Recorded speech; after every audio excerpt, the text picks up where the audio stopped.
1998, we asked people in the area, do you think there should be a major change to the Elephant and Castle?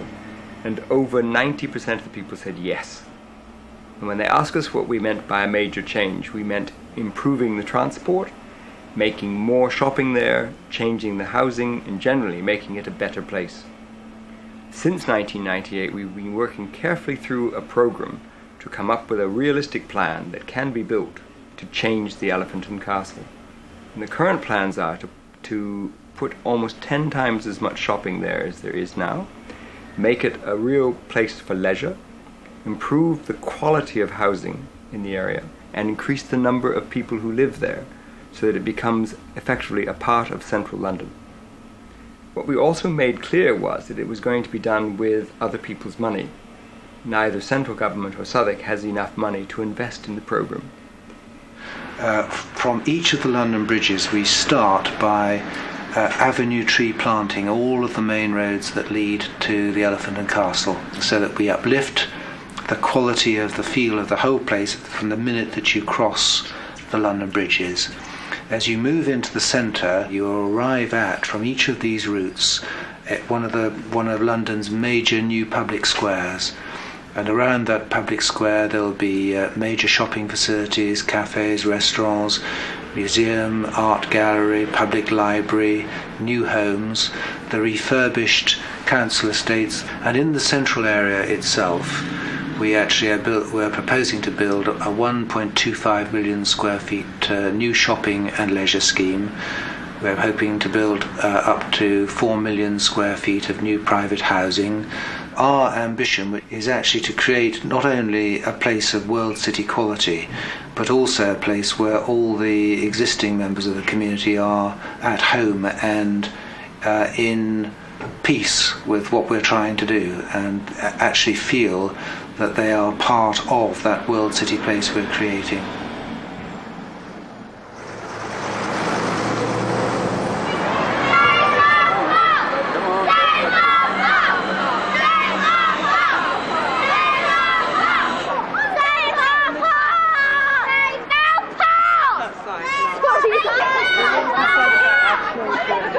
Promised the boroughs.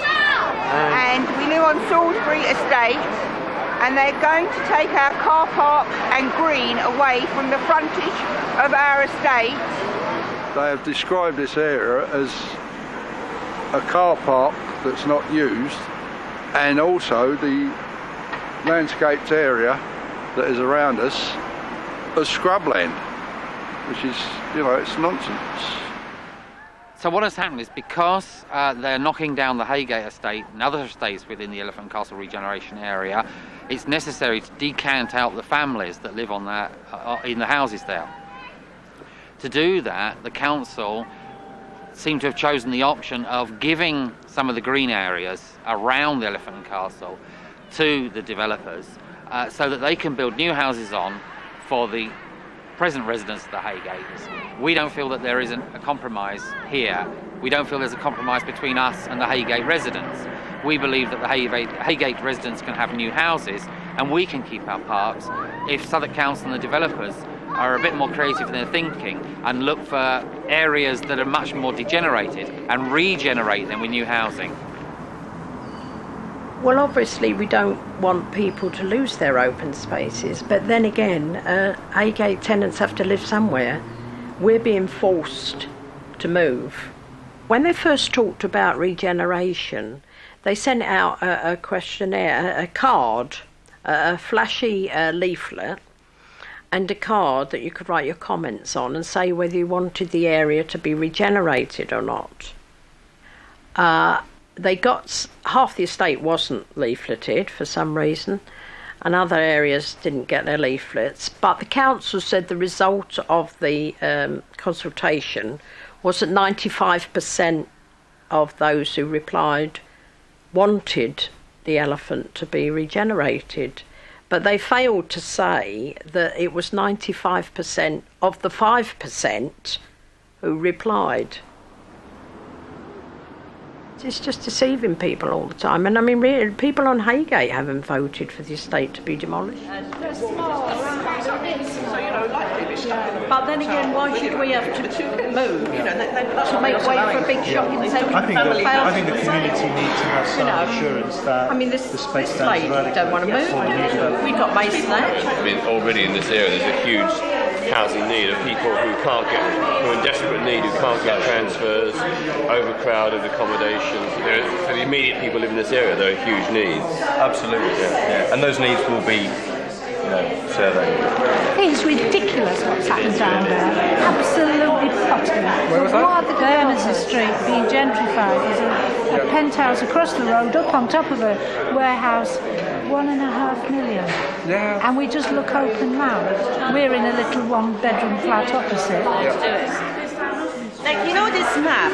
Is this map from the council? No, that's been prepared by us, and that is to show all the existing roads are greened, the areas of new open space, the areas of existing open space that we want to enhance and work on and refurbish.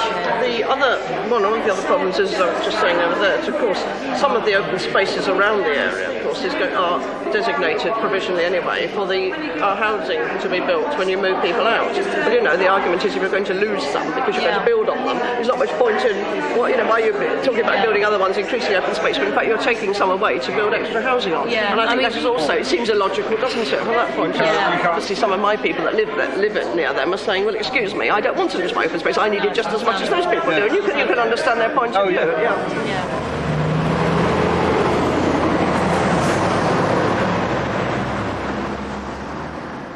Pressures on the council by the developers at the Elephant, I think, to get something moving, because it's not moving fast enough for the developers or the city that's puts the money into these schemes. They want to see something for their money start, and that's why they've got to a panic stage, in my opinion, of finding all these small little sites wherever they can and build small blocks of flats on.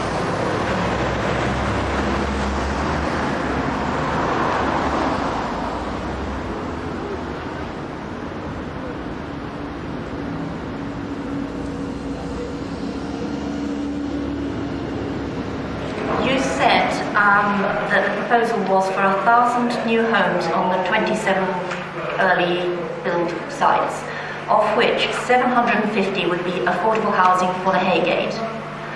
What are the other 250? Well, the first really important point is these are not fixed numbers.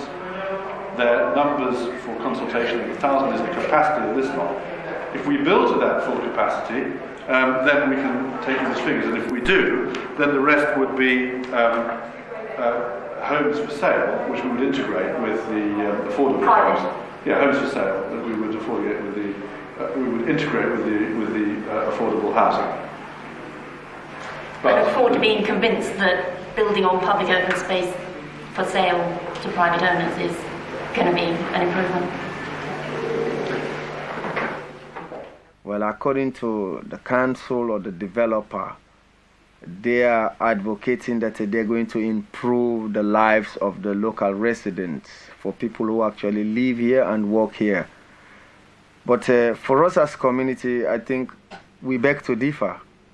From our experience about regenerations or development that have taken place in other areas, we believe that it's not actually regeneration. We believe it's about gentrification. The whole development is too big. You don't need this sort of development in the area. The master plan has got so many problems. If you look at the plans on the piazza or the shopping center, the buildings they're going to use, towers, we don't want this area to become like a white elephant. I mean, the size of the piazza, it's the size of a 2 football pitch. Why don't you use that space to build for more houses? To think that we have a square at the Elephant and Castle, which is a grand and magnificent public square, seems to me a good thing. It would be a place where you could gather on the 5th of November for a fireworks show. It would be a place where you could have the opening of a Harry Potter film. There's all sorts of things that could happen if you had a wonderful square. At present, none of that happens. What you're asking is, well, if we looked at a 10% production of it, would we be able to get, say, so many more houses, and how would we collectively come to a judgment on whether it would be better to have that or something else. And it could well be that people say, you know, a 10% reduction in the space really makes it look much less grand than it was before, and it really doesn't have a big impact on housing. I understand why that decision is made.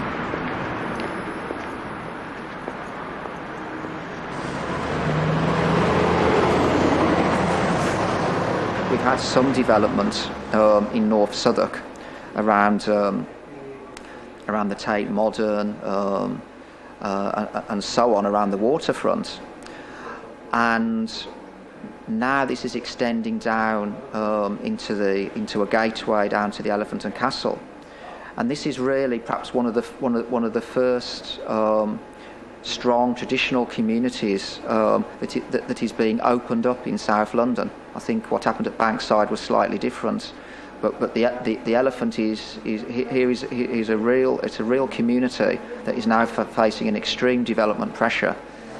The whole of the existing residential community could be displaced. I mean, we could just see the bringing in of a professional class, the kind of people who can afford to buy private penthouse suites in eco towers. Those people could be brought into the area. It's their children that go to the schools in the area, and the schools attract money because they've got all these middle class children going to them. And the existing community could completely displace further into South London, you know, get them back behind the line kind of thing. But it doesn't have to be that way. And the real importance of this tripartite arrangement at the Elephant and Castle is to prevent that happening. This is, you termed it revolutionary. I mean, thank you for that. We certainly see this as very different, because the community has been accepted as a third party. Is it revolutionary? Well, I suppose, but then we ought to be consulted, don't you think? We've been here a long while. Lots of people that live in the Elephant and Castle, they've lived here all their lives, and they've put up with lots. I mean, they put up with bombing, they put up with rationing, they put up with all sorts of, you know, things that youngsters haven't. And why should we, majority of people who've been here a long while, why should we not be consulted? Well, according to the council solicitor, if a estate is to be demolished, there doesn't legally have to be a ballot. So Haygate tenants, if they were demolished, wouldn't have a ballot as to who should be the landlord. And we've said on several occasions that if we don't get that, then we won't move. And the regeneration won't go ahead because Haygate is the key factor there, because the developer needs the land that Haygate stands on. That's prime land, and that will be where the shopping centre goes and the houses for sale, which is the area where the developer will make their profit. At the first meeting with Fred Manson, Director of Regeneration, I was the one who put that particular point to him quite forcibly, that we had this agreement for a ballot and we expected him to honour that agreement.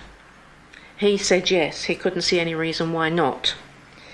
And at an open meeting that we had, that he came to, the one and only on the estate that he came to, one of our open meetings where heaven knows how many people turned up. I think our hall was actually overpacked with people, more than we should have had. He again said to everyone there, yes, we would have a ballot. We were promised that vote, yes, by council officers. Now it appears that they are trying to renege on that particular agreement, and we keep being told there is no legal requirement for an estate that's going to be demolished. Are Southwark Council trying to renege on an agreement to a ballot for Haygate tenants that was made during the Southwark Estate Initiative times? Again, you're getting straight into the political questions, and again, politicians have to speak about what they said on those areas and what it was that they were bringing ballots to. If we were going to have a vote about Southwark Estate Initiative things, there's a pretty clear assurance that we would do that. So you didn't agree to honour that? It isn't me. It's the council which has got to decide these things. And the council has moved from Southwark Estates Initiative into the Elephant and Castle project. A lot of other issues have come up, and it's all of those factors in combination which is going to determine what the council does. So, just for me to get this straight then, you never agreed to honour an agreement to a ballot for Hay-Grate tenants? I don't understand the question. You can't ask me that question. In terms of the letter of the law under the 1985 Housing Act, there is not a legal requirement to have a ballot on an estate that is being demolished. That is accurate. However, it's for each local authority to determine what it regards as best practice and how it wishes to interpret the law. The tenants on the Haygate estate must have the opportunity to determine their future, and it is completely against human rights to say that your home is simply going to be demolished without you being able to have a vote on this. I think it's an amazing notion that is coming from council officers. You can explain what you mean by the options, because some yes, members of course. I'm may here not to know talk what about you're talking about. a series of housing options with regard to the future landlord and with regard to how the money is raised. Because you all know that without the Haygate being demolished, without them finding housing sites for you to be rehoused into, nothing happens. You know, you are the crucial piece of the jigsaw. You will see that. So, the Escalating company. Sorry, Stuart. Could you? Sorry to keep interrupting, but so could you briefly summarise those three then? The first one. So the first one need to provide 71 million, which they say they haven't got. Yeah, very good. The second one, the government wouldn't allow it, and the third option. The third one is not an option for Haygate. So you're telling us that the three options, where we would stay with the council and secure tenants, are not viable. They didn't have the money themselves to do it, so they brought in the developer, but also it was a means by which they could probably get rid of quite a lot of their council housing in the area. Do you think they want to do that? Yeah. That's why they keep telling us all the time that these other two options are not viable. The two options where we stay with the council as secure tenants. I mean, really, as ordinary people, we're not in a position to deal with the finances and to know whether this is true or not. I think it's very easy to get hung up on the word ballot. It's very easy to get hung up on, frankly, legal definitions. My view is very simple. I've got to win a vote. I've got to win a vote on the Haygate estate. Whether that is legally a ballot or whether it's a vote, it really makes little difference. Who is the developer and what can you tell us about them? It's a very dangerous question, I must say. Well, the developer Southwark Land Regeneration set up specifically to win this particular contract, as the name suggests. And that actually creates quite a mysterious veil over who the developer actually is. Clearly Southwark Land Regeneration hasn't existed before, it hasn't got any assets of its own, and there is a big question mark about how long it's going to be here. Certainly some voices are suggesting that it won't be here for very long as Southwark Land Regeneration, that what this is all about is a very quick asset stripping by the Southwark Land Regeneration and the people behind that. Obviously Godfrey Bradman. Godfrey Bradman and I were asked to have a discussion with Southwark some time ago about the Elephant and Castle, and that intrigued us as to what could be done here.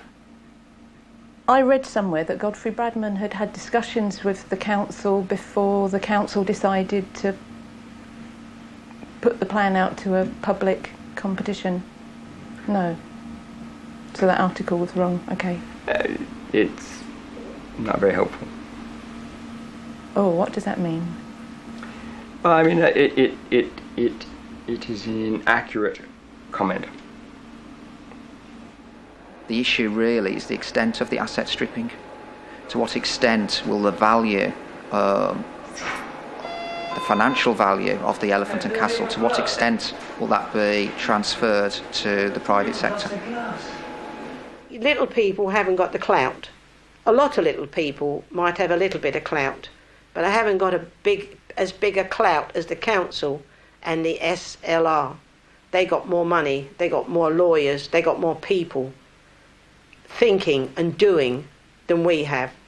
We've got a little bit of money, we've got a little committee, we've got a little clout, but we've not got a big clout. And you can't beat the big guns, my granddad used to say.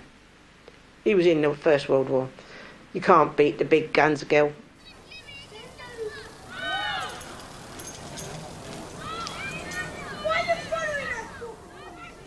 Well, we've just heard that actually while we thought that our park was safe and they were just going to build on those 2 bits of land there, the latest suggestion, which is actually going to the council on Tuesday, and we've never heard about this, nobody knows about this, is that they actually want to knock down all of the houses on Chatham Street.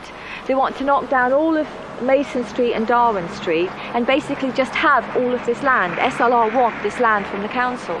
And because the council own the freehold, they can give it to them. So this whole area is just going to disappear for developers. I mean, it's a shock. You know, it's a real shock because the council, we have a letter from the council saying that they've pledged that they will never build on this piece of land, our park. But obviously that's just a load of old codswallop because quite clearly we're never really, there's no such thing as real democracy in this country because everything's done behind closed doors, quite clearly. And the consultation with us has been a sham. Yes, it has been a sham, quite clear, all along, because we've never, at no stage have we ever been told that the houses are up for threat as well. So we're just gutted, really. London South Central, from Vauxhall through the Elephant and Castle to London Bridge, is the natural place in which to put homes, employment, to expand leisure, to expand culture, to take the expansion of leisure and culture from the South Bank. It's the natural place to put it, and it comes back to location. Location will underpin this regeneration. Why is all this happening, do you think? Money, greed, in my opinion. This land, what people are building on, I know is gold. You know, the value of it is, you can't bear thinking of. I think we'll have to get the eco-warriors in and start digging tunnels and climbing up trees or something, you know. Is there anything that you would like to say to the community or the council? I would like to say let's get on with it. I'm really hoping to win the lottery and then I can move out of the Elephant and Castle. I will be very sorry to move out of the Elephant and Castle because I've lived here all my life. But I can see it getting... You're not going to be able to... If everything happens in the next 15 to 20 years, people like myself, who are... I'm not poor, but I'm not got that much money. They're going to put up those yuppie, posh shops that they say. I'm not going to be able to go into those shops. I'm not going to be able to afford to live at the Elephant and Castle. That's what with the rent's going up as well. So it's a bit of a worry. But you only can live today. You can't live tomorrow today, can you?